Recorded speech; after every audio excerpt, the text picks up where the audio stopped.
This morning, the committee begins its consideration of the nomination of Antonin Scalia to be Associate Justice of the Supreme Court of the United States.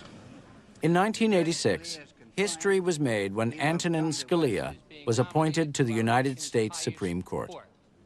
Judge Antonin Scalia is the first Italian-American ever nominated to the Supreme Court and is a source of great, great pride to the Italian-American community. And Mama D'Amato, Judge, sends her best. Scalia was lauded by senators from all backgrounds, eager to show their support for his achievement. I would be remiss if I did not mention the fact that my great-great-grandfather married a widow who was married first to an Italian-American. Senator, I've been to Alabama several times, too. When my confirmation was final, I got cartloads of mail from Italian Americans just expressing their pride in my appointment. I had no idea that it meant that much. By the 1980s, Italian Americans were rising to positions of power and influence nationwide. Success stories could be found in every field, from Chrysler Chairman Lee Iacocca to Yale President A. Bartlett Giamatti to Vice Presidential candidate Geraldine Ferraro. There are no doors we cannot unlock. The first woman, Geraldine Ferraro, to run on a major ticket, that was a big deal. She was breaking barriers, and she well knew it. These were members of a breakthrough generation, children of immigrants who were making good on the struggle and sacrifice of their hard-working parents.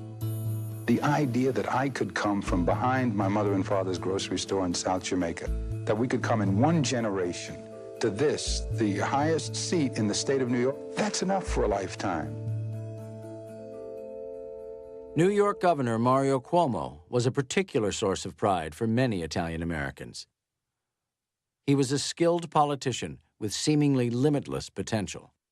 Mario Cuomo was a hero to me. He, thought deeply about things and expressed them eloquently. I don't think we really had a model like that before. He was a breath of fresh air, and I think a lot of Italian Americans felt that way. Cuomo grew up in Queens, the youngest son of Italian immigrants. His father, Andrea, had arrived in the U.S. in 1927 and spent night and day working in his grocery store, determined to give his children a better life than the one he had. In 1949, Mario became the first member of his family to attend college when he entered St. John's University. I met Mario at St. John's in second year. We were all from the same tough backgrounds.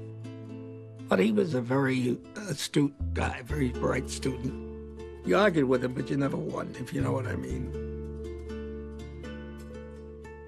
Cuomo set his sights on becoming a corporate lawyer, but as an Italian American, he found it difficult to get even an interview with New York's top law firms. He was number one or tied for number one in his law school class, but he was told to change the vowels in his name, to change his last name if he wanted to get a job on Wall Street. Locked out of the New York power structure, Cuomo went back to his own community, taking up legal cases on behalf of Queens residents. Public service appealed to him, and he entered politics in the 1970s, quickly moving up the ranks to become Secretary of State, and then the first Italian-American elected governor of the state of New York. I remember when he ran for governor of New York and he beat Ed Koch in the primary, I almost fell out of bed. I was so surprised that an Italian-American would be able to kind of achieve that level of political success. Thank you very much. On behalf of the great Empire State and the whole family of New York, let me thank you for the great privilege At the 1984 Democratic National Convention, Cuomo delivered a keynote address that catapulted him into the national spotlight and marked him as the next great hope of the Democratic Party. Please allow me to skip the stories and the poetry and the temptation to deal in nice but vague rhetoric. I was in the hall when that speech was being made. And usually in the conventions, when there are people speaking at the podium, people are walking around and talking and not paying attention. That they helped lift up generations to the middle class and higher. Little by little, as he continued to speak, the crowd got quieter and quieter and quieter. And before that, to reach heights that our own parents would not have dared dream of. Until, all of a sudden, everybody was sitting down and listening to the speech. I learned about our kind of democracy from my father, and I learned about our obligation to each other from him and my mother. They were able to build a family and live in dignity and see one of their children go from behind their little grocery store in South Jamaica on the other side of the tracks where he was born to occupy the highest seat in the greatest state, in the greatest nation, in the only world we know. It was compassionate, it was pragmatic, it took pride in his Italian-American heritage. I think that remains one of the top 10 speeches in history.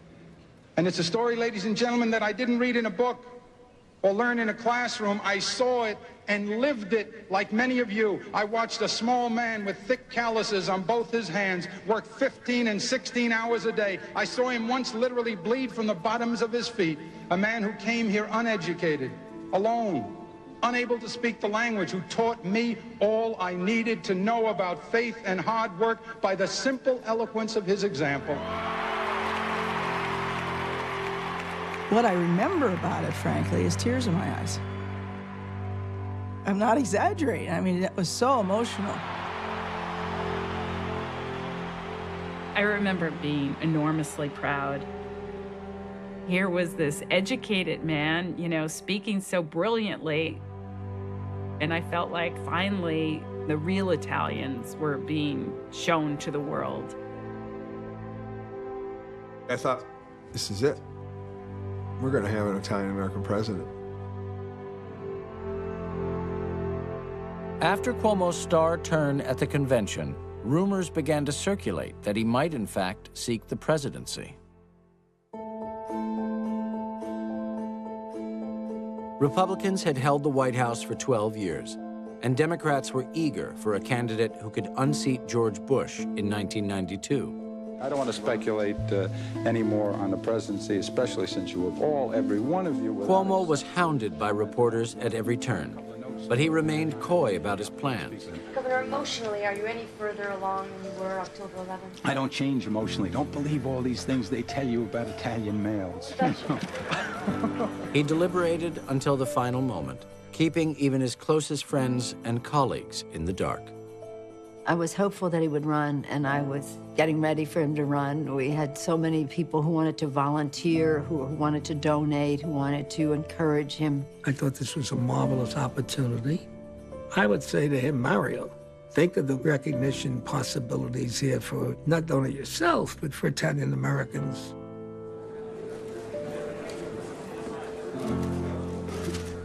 On the evening of December 20th, 1991, Cuomo assembled a press conference to announce his last-minute decision. He had waited right until the deadline for the filing for the New Hampshire primary.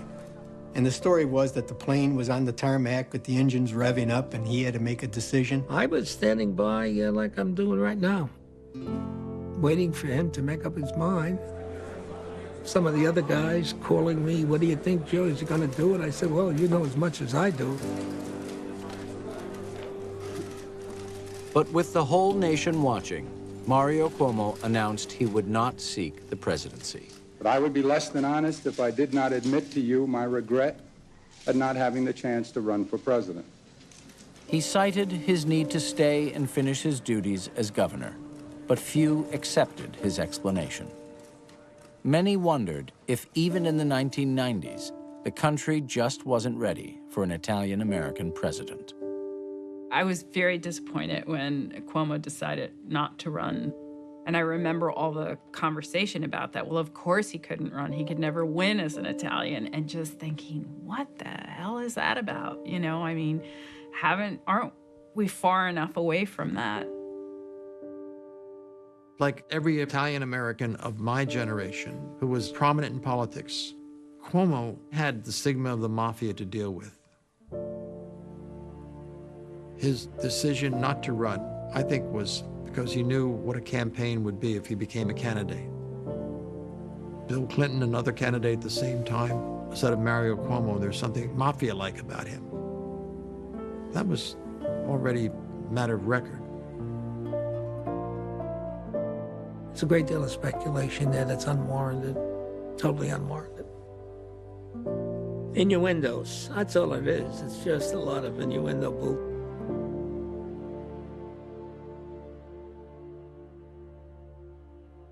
For Mario Cuomo and other Italian Americans breaking through in the 1980s, it seemed that almost no level of success and achievement would free them from the stigma of the mafia. You know, I was confirmed 98-0, okay? I hope some of that is because I was so doggone well qualified.